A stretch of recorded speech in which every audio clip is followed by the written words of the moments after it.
according to Glenn Bouchard, Bill Clinton approached the Congressional Congress and said, hey, I apologize for making you vote for that bill. There were about 30 of them that weren't coming back. And he said, I'm sorry I did that, but it seemed like the right thing to do at the time. No less than Glenn Bouchard admitted that gun owners had a huge part of that turnover of the Congress, and they were so surprised at the outcome.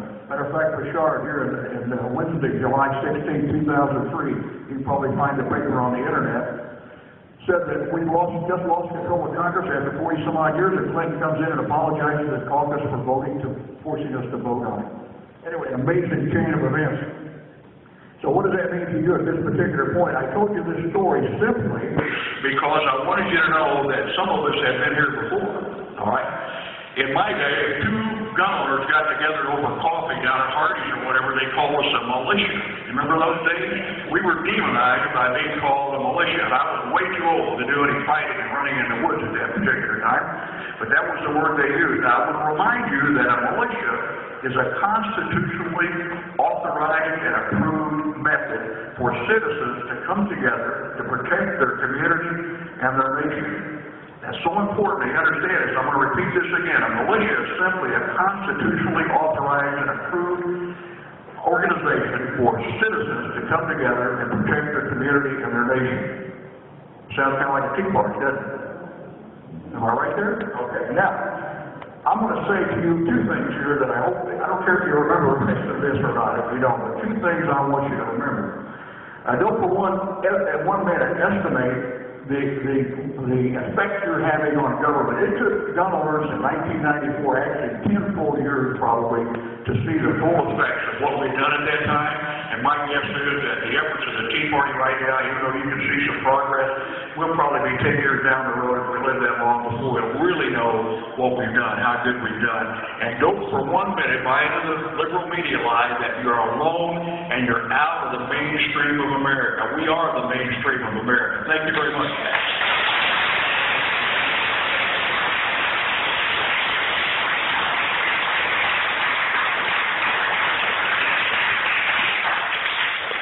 Thank you very much, Mr. Morris. Our third speaker is Rebecca McCormick, and she is a lifelong resident of Southern Illinois, except for a few years in Texas, but we'll forgive her for that.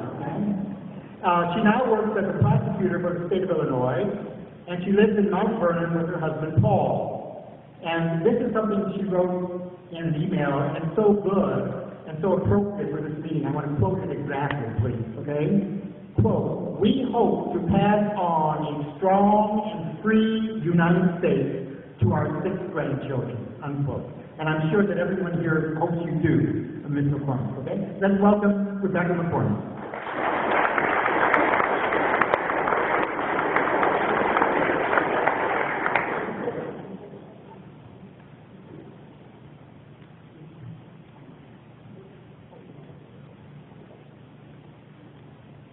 Thank you so much for being here.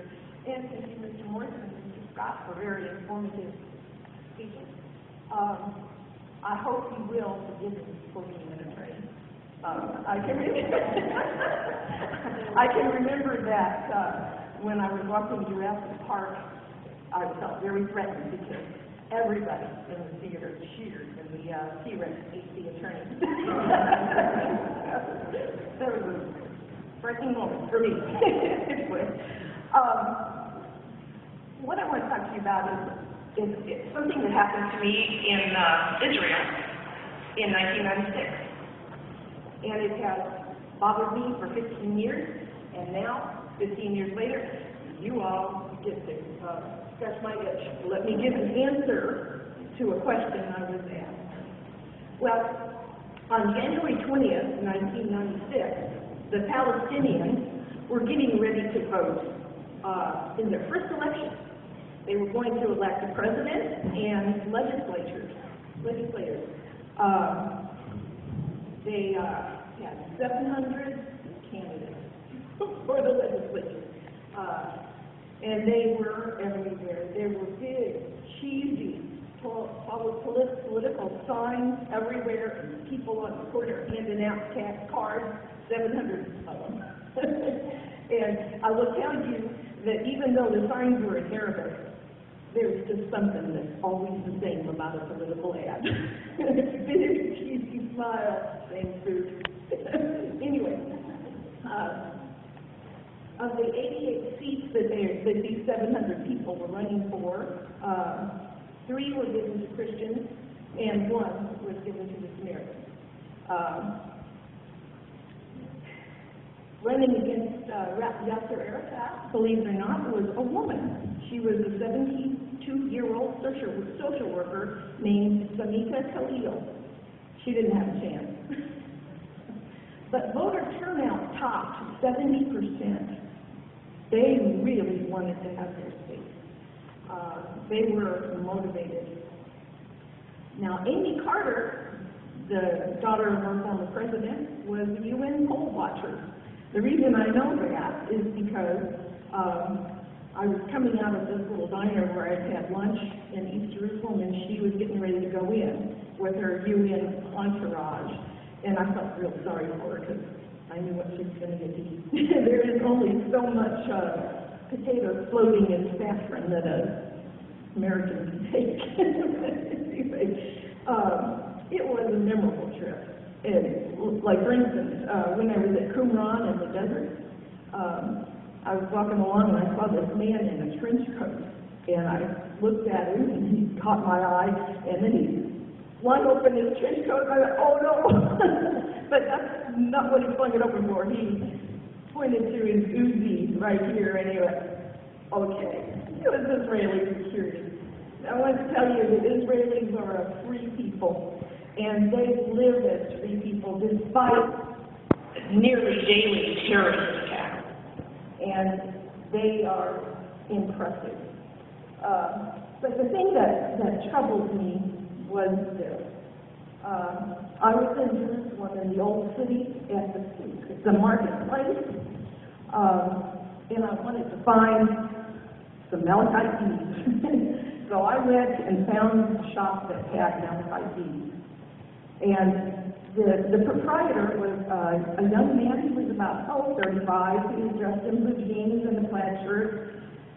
Looked very nice. He was very articulate. He'd been educated in Great Britain. He was very with it. And his command of English was perfect.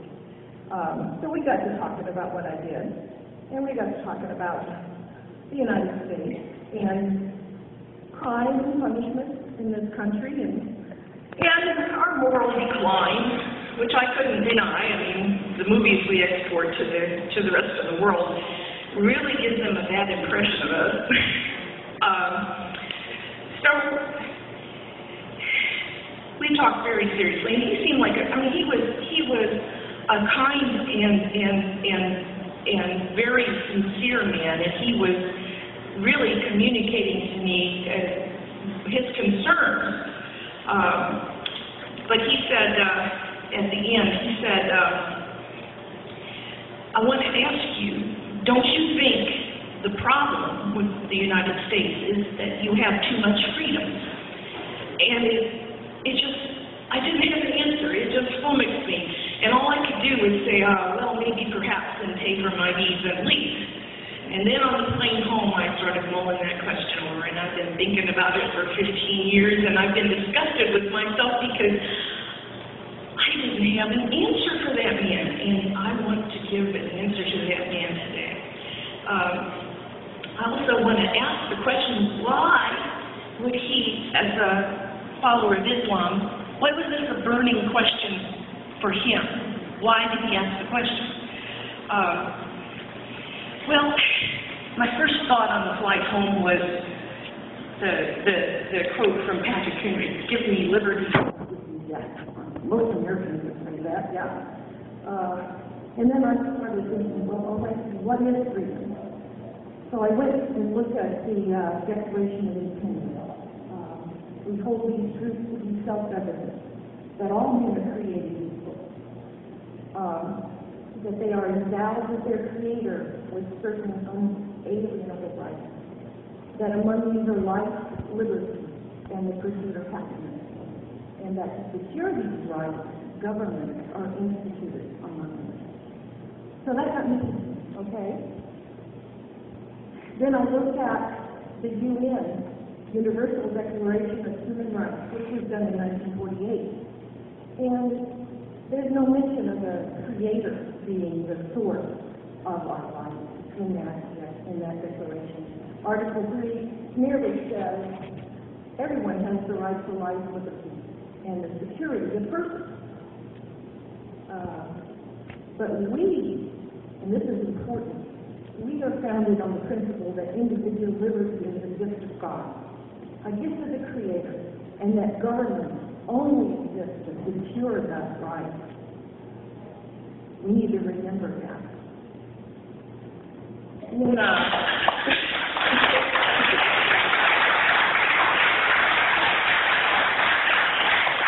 started thinking, I looked at Thomas Jefferson, who said, the God who gave us life gave us liberty at the same time.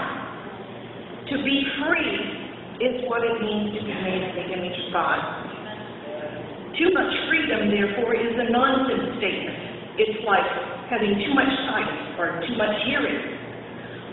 Or the way Moshe Dayan, who is an Israeli general, put it, freedom is the oxygen of the soul. And I thought about our history. Since our country's founding, we've been busy working on our freedom. And we've done it at great cost.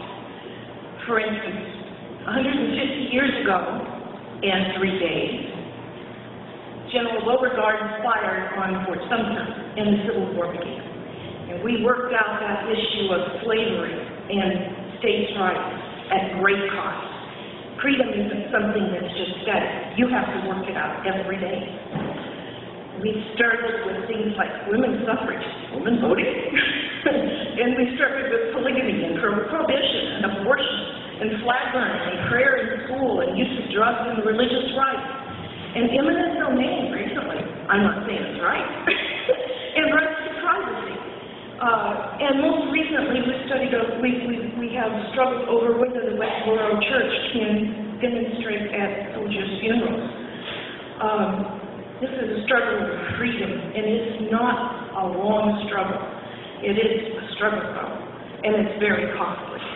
And Frederick Douglass said this. He said, those who profess to favor freedom, and we do, yet deprecate agitation, are men who want crops without plowing the ground, or they want rain without thunder or lightning, or they want the ocean without its roar, or tsunamis. I know that. But we've had lots of thunder and lightning. That doesn't threaten our freedom. That's good. We're working out our freedom. And sometimes we get it wrong, like prohibition, and we repeal it. We're still working it out, and that's all right. Then I remembered another quote of Thomas Jefferson, which is, and you can find this, it's in stone engraved in the Jefferson Memorial on panel 3. If you go to Washington, D.C., I recommend you go there and read the words of Thomas Jefferson. He said, God who gave us life gave us liberty. Can the liberties of the nation be secure when we have removed the conviction that these liberties are a gift of God? Well, the answer is no, we can't be secure. Why is that? Because a government or any system that does not think of the source of our rights as coming from a creator begins to think that they are the source of our rights. And that kind of government also starts to thinking that they can define what is the good. Good for you and good for you and good for you. And then they enact laws and then they try to implement those laws. But I'm telling you that every human source that tries, or every human effort that tries to establish what's good for the folks is going to end up evil. And believe it or not, I think a General Motors executive put it best. And you will not believe what he had to say. He said, most of the major ills of the world have been caused by well-meaning people who ignore the principle of individual freedom, except as clients themselves, we all know that one, and who were obsessed with the fanatical zeal to